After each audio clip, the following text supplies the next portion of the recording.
Welcome to the Dream Life is Real Life podcast with your host, Hanna Hermanson, bringing you real-life stories of people who realized their dreams to educate and inspire you to create your legacy of abundance now.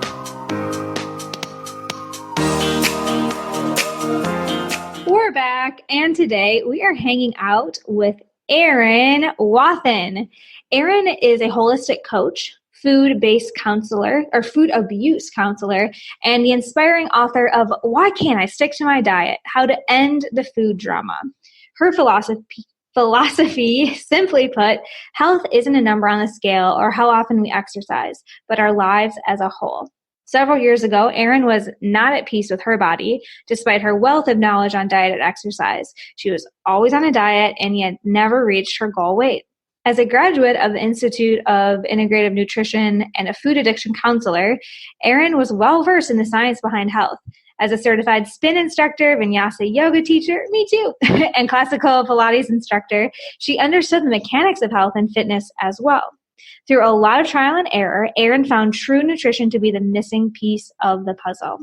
It was then that Erin started her last diet, which ultimately became her food plan and the basis of her health coaching program, as well as her book, Why Can't I Stick to My Diet?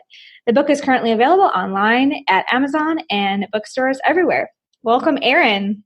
Thank you so much for having me. Yes, I can relate to so much of that story. Not just being a spin instructor, but yeah, kind of being on this hamster wheel of, body image. I had an eating disorder.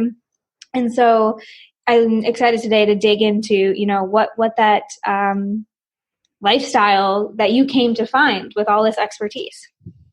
Absolutely. I think a lot of women hear my story or read my book or find out about me. They're like, hey, you and I are the same person. I'm like, I know, right? Because my story isn't that unique other than I'm willing to share it.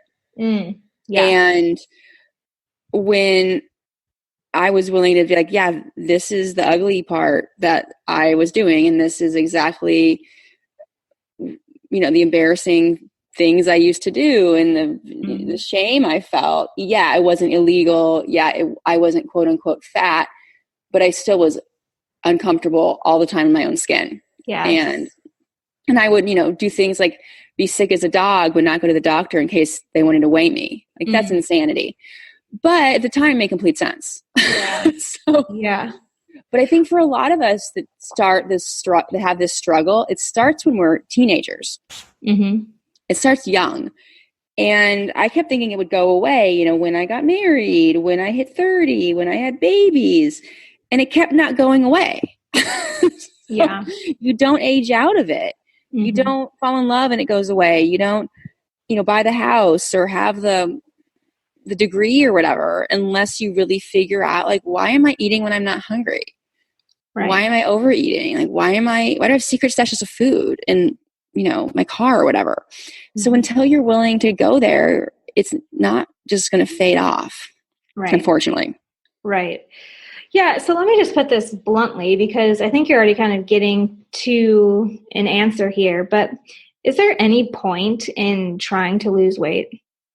There actually is a huge point in trying to lose weight, but there's only a point in it if you're willing to do the full work. And the best way I can explain it is sort of like how everyone's just KonMariing their brains out now and taking everything out of their closet, is it bringing me joy? Oh, yes. Marie Kondo, yes. Marie Kondo. So oftentimes when we diet, I'm using air quotes if you could see it now, audience, is we just want the quick fix. We just basically, shove the extra sweater in the closet and shove the door and run off. And we don't think about, why did we gain weight? What wasn't working that we gained weight? Sure, it's the holidays and that's just a nice smooth over thing. Excuse, justification. But Christmas Eve and Christmas Day isn't enough to gain 15 pounds. Like let's stop it with the BS to ourselves. Mm-hmm. What wasn't working in our lives that we thought food would solve it? That wasn't one extra cookie. That was continually looking at food in the wrong way. That was our emotions. That was something bigger than one extra, piece of cake or whatever. So unless we're willing to change how we handle the world, how we look at food. And it could be something we don't want to deal with, such as maybe we really don't like our job, or we really need to have that uncomfortable conversation with our boyfriend. It really varies because everybody has a different why that they're emotionally eating. And I mean, don't get me wrong. When I started, when I was a teenager, it was very different than when I stopped. But I just thought I had a problem with sugar. That was what I just thought it was. Like sweet tooth. A sweet tooth. And isn't it cute that Erin likes gummies? But she works out all the time, so it's no big deal, right? Mm-hmm. And it wasn't until I stopped all the craziness that I realized how the extra weight was serving me and what it was doing for me, which I know sounds crazy, but just no, this is huge. Yeah, so when I was about 20 pounds heavier than I am now, about 10 to 15 pounds heavier than when I wrote my book, I was a stay-at-home mom who taught spin and Pilates on the side. And I wasn't very happy doing the stay-at-home mom thing and the book fairs and the fluffing of the pillows and the mom talking drop-off stuff. It was very, very unsatisfying for me. But I felt sort of ungrateful because I know so many people would love to stay home with their kids. But once my kids at a certain age and I'd volunteered and nothing really made me feel satisfied, I realized after I lost weight that I was using those extra pounds to almost protect myself. And then once I lost the 15 pounds, I felt confident enough to go out in the world again and, write a book and put my pictures online and, do crazy things that I'm doing now. But those 15 pounds were my excuse for why a lot of things weren't working. Those 15 pounds were why I never went into New York City, which is where I live very close to, and auditioned for Soul Cycle, for example. Mm-hmm. They were why I didn't, take a lot of things to the next level because I didn't feel really good about myself. So a lot of us have this extra weight that we just spend so much time wrapped up in the drama of it all. Because we gain it, we lose it, we gain it, we lose it. We get really upset, we overeat, and then we starve ourselves, and then we're in this great big roller coaster, hamster wheel as you called it, and we're so used to that. We've been doing that off and on since we were teenagers. But what was the real problem? The real problem was I was, bored. I was really, really bored. And a lot of the eating I was doing was because I felt very ashamed of being bored. And I felt very ashamed of not being satisfied by being at home. So when I started my business and when things started really coming into place for me with coaching and, writing and all these other things, then I realized that's what that weight was doing. That's how it was helping me in a way. So to circle back to what's the point in dieting, there's no point in dieting if you aren't going to take a cold, hard look at your life. If you just want to look cute for the wedding, sure, you can lose 10 pounds. It's going to come right back unless you stop going to food when you're frustrated with your boss. Because you're always going to have frustrations in the world, and they're going to keep on making Ben and Jerry's. So the only thing in that little, let's bring it back to algebra in 8th grade, you can change is how you respond. Mm-hmm. So you can acknowledge, my boss makes me crazy. They still make ice cream anyway. Or my boss makes me crazy. Bring on the ice cream. And we know where that gets us. But my boss makes me crazy. They still make ice cream. And I'm not going to go there. I'm going to acknowledge my feeling. I'm going to journal. I'm going to go for a walk. I'm going to meditate. I'm going to fill in the blank of 25 other coping mechanisms other than ice cream is where you're going to keep the weight off, because you've changed your thought process. You've changed how you respond to stress. You've changed who you are now. So that will work. You will lose weight if you change how you think about things. Mm-hmm. Yeah, and I think that's just another layer to this whole, it's not just about calories in and calories out conversation. We know that like the quality of foods that you eat and the energy you have and the thoughts you think can all relate to your weight or your whatever, your body image. But also I think that's so important to really look at why, like, why do I have this shame? Why am I repeating these behaviors? Why do I have that stash? Why do I rely on exercise? So what are some of the like tangible exercises or things to help people kind of get to that place and dig deeper that you recommend? When I look back and think of like, what did I not see in myself? Like what was, the cry for help or whatever, I had things like 3 sizes of the same pair of pants. And I was like, oh, it's normal to fluctuate. Mm-hmm. That's not fluctuating. Interesting. That's called yo-yoing.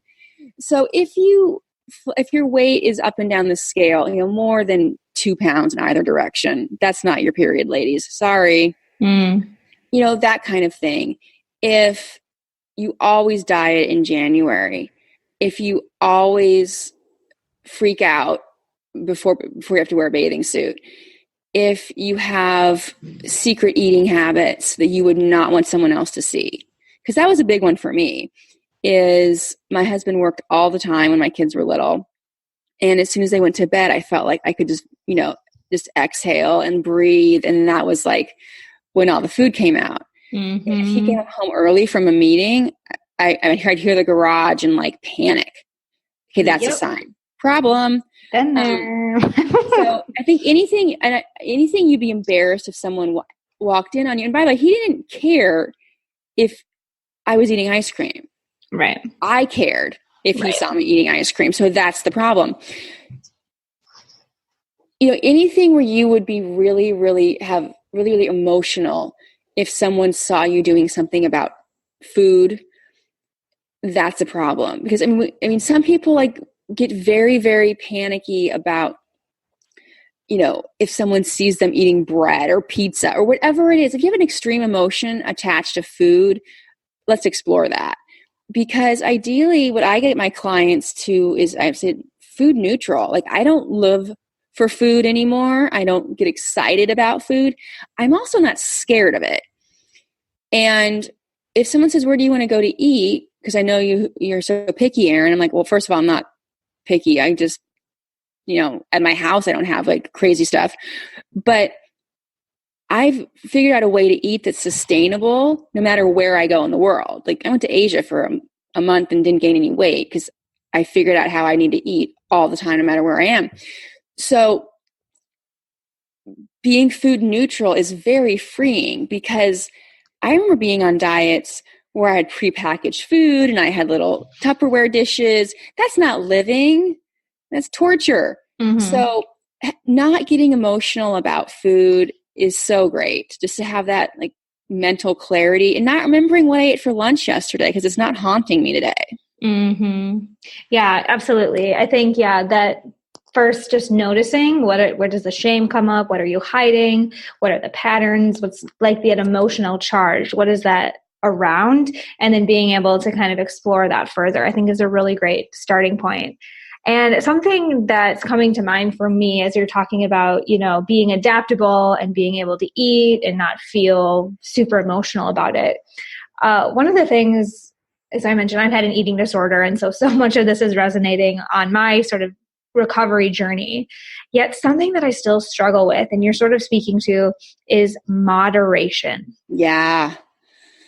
Help me out. What do you have to say about finding moderation when it comes to not just being super restrictive and having the packaged food or, binging all night, but like kind of giving yourself grace and having moderation? I feel like moderation is a unicorn. It's like balance, like, oh, what the heck is it? Yeah, exactly. Balance is even worse when you have kids and everyone's like, it's just finding the balance. I'm like, okay, Ivanka Trump, thank you. No, for me, I had an eating disorder when I was in high school, and off and on when I'm really upset or stressed out, it does rear its ugly head. Because I think once you have that monster in you, it can come out. I think you and I are talking the same language here. Yeah. For me, moderation is very personally defined, because I've been to these, inpatient places or talk to people that run them who think that my approach is insane. They're like, well, why can't you eat sugar? I'm like, because it makes you crazy. Like, what's wrong with a little bit of sugar? I'm like, well, first of all, it's completely genetically modified and it makes you go nuts, and it, on and on and on and on and on. And they just completely disagree with me. And I'm like, I can show you studies of rats' brains, and I can do this, that, and the other. I just know for myself, if I have sugar, meaning, a bag of candy, for example, I'm talking about fruit, I don't like how I feel afterwards. So for me, I just know how I want to feel tomorrow and the next day and the next day. So, and I feel like I've kind of had my lifetime supply of sugar already, but I'm fine. If it's my kid's birthday, yeah, I'll have like a bite of their cake, but I'm not going to raid their candy on Halloween like I used to, because I don't do moderation well with that. And when I used to work for Weight Watchers a million years ago, they're really, really big on moderation. And I know they still are. They really sell moderation hard. And the thing about it is, I feel like moderation is a really good way to never keep weight off, because you're never getting rid of those triggering foods.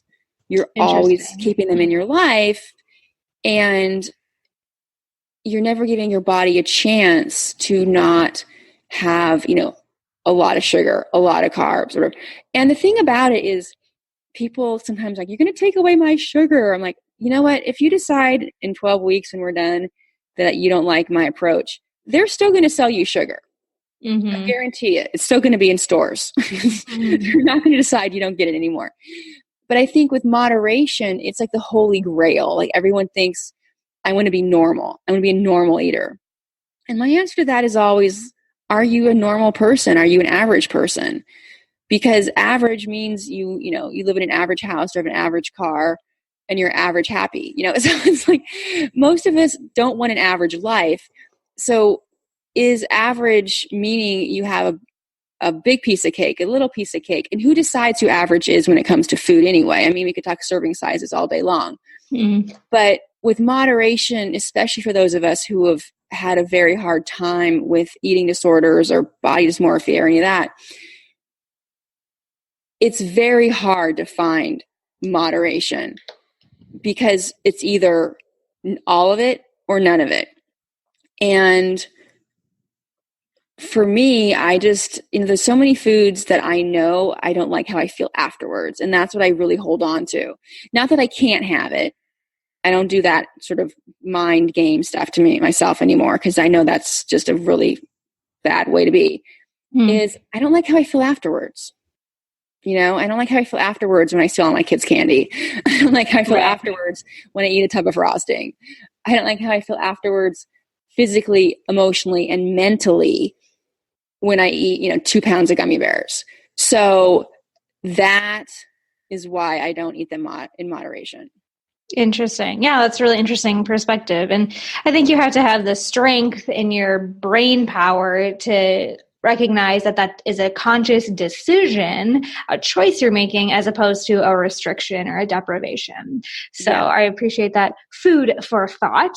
And now, Erin, I want to take a look at a different angle a little bit, kind of step away from the nitty-gritty in nutrition, and hear a little bit more about how you went from that stay-at-home mom who was just teaching a few fitness classes into a business owner and a health coach. So what was that transition like for you? Was it just one day you decided, I'm going to open up for business, or how did it come to be? It came to be that, I really got serious about wanting to figure out like what was wrong with me, because I just was sick of having like little secrets from my husband and little stashes of candy everywhere. And I would just look forward to my 4:00 Diet Coke so much. I just felt like I was just ping-ponging all day between sugar and NutraSweet, sugar and artificial sweetener. And I didn't make a big deal about it. I didn't proclaim it on Facebook that I was I just did it I was able to do it. And that was only because I had gotten into really nutrition, because I kept always trying to find the magic exercise that was going to make me skinny. And that's why I have so many stinking certifications. Because I kept thinking, oh, if I learn how to teach this, then maybe that'll do it. Well, no, I just know how to teach it, and now I can teach it. And I do enjoy teaching. It's just a lot of the reason I became really involved in certain exercises was because of self-interest. But when I became a health coach and I realized how so much of being healthy wasn't just the number on the scale, because that's what the number on the scale was so much of what I was always obsessed with. And if I had the magic number, then life would be perfect. Well, that's what I thought, right? And I thought once I got to the magic number, I could eat however I wanted, which again makes zero sense, but a lot of us sort of think that. And when I learned about other types of ways people eat, you know, veganism or macrobiotics and all these different food theories, and I really was able to figure out how to eat that wasn't dieting, just how to live. Because I'd never really been living. I'd always been dieting or eating in a way that was going to require me to go on a diet. And that was like the first big education step. And I was teaching spinning, and they tell you to, you know, go get some clients. I'm like, how am I going to get clients? Like, go to the client store? Like, I don't know, where do you find clients? So it was New Year's, and I had a very good following where I was teaching. And they emailed me all the time, hey, can you play, you know, this song? It's my birthday on Tuesday or whatever. And I said, hey, you guys, I'm starting this business. I just need testimonials. So if you will commit to, you know, 6 sessions, you got to meet with me half an hour once a week. We'll come to, you know, I was teaching at a corporate gym. So I'll come I'll schedule it around my spin classes. All you have to do is just commit to 6. I just need a testimonial. So that was really the first big step in that direction. And in the middle of this, I became really interested in food addiction because I've been hearing, you know, some noise about sugar is addictive, sugar addiction. I just sort of ignored it. I thought it was just some hype or whatever. And then I learned more about it when I was in school, and I just like Googled it, and this woman in Iceland's name came up. I must have been feeling very brave that day because I just emailed her. I was like, hey, can I talk to you sometime? She said, sure, let's jump on a Zoom call. I said, what's a Zoom call? It's 2.5 years ago. I had no idea what a Zoom call was. I didn't. I mean, why would I?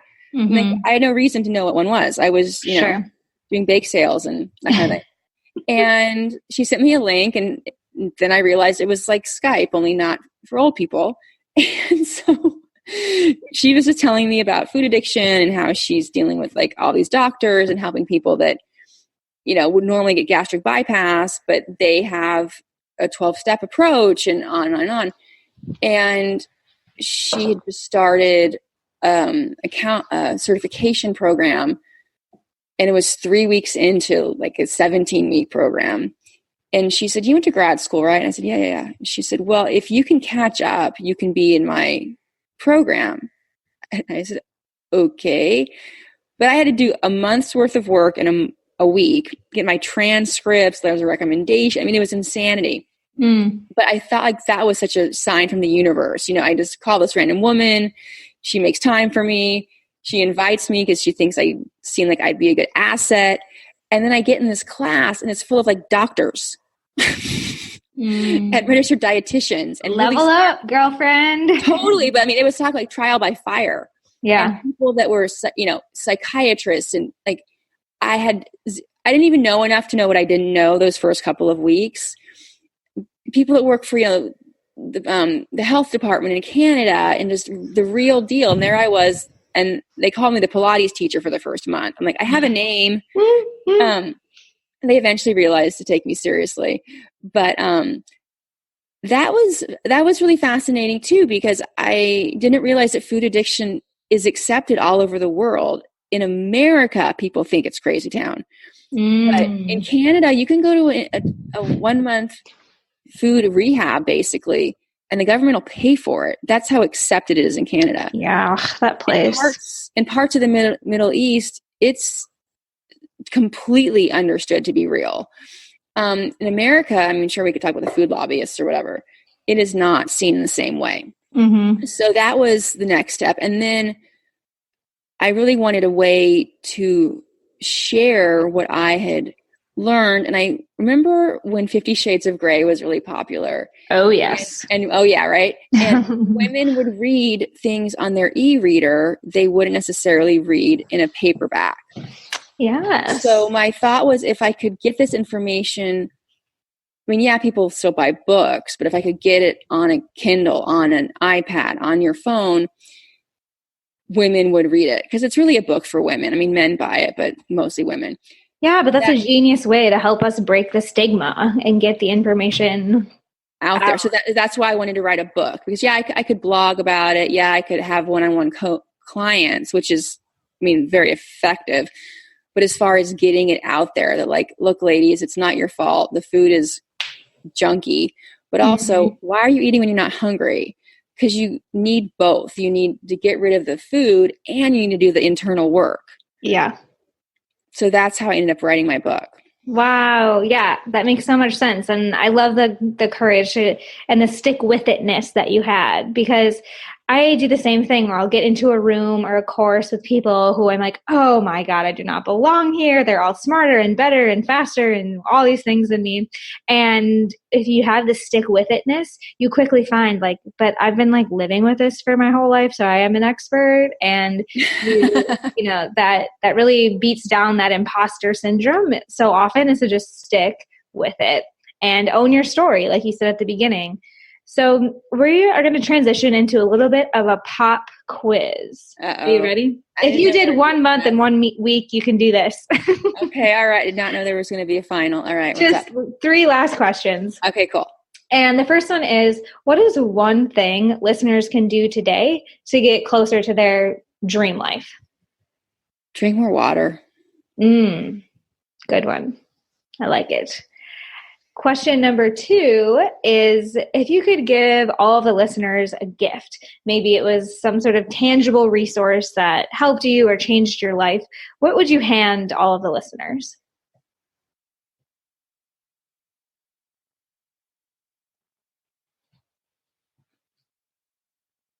Are you still thinking? I'm thinking. Sorry, that's okay. I would definitely say a journal, so they could just keep track of their thoughts. I think, I guess a pen and a journal. So I had 2 gifts, because that, being really, really honest with yourself, writing it down, and it's not, your phone is not the same thing. Your computer's not the same thing. There's something tactile about writing it, and then look back on it, and the ability to reflect is priceless. Beautiful. And I really strongly encourage everyone to start doing that.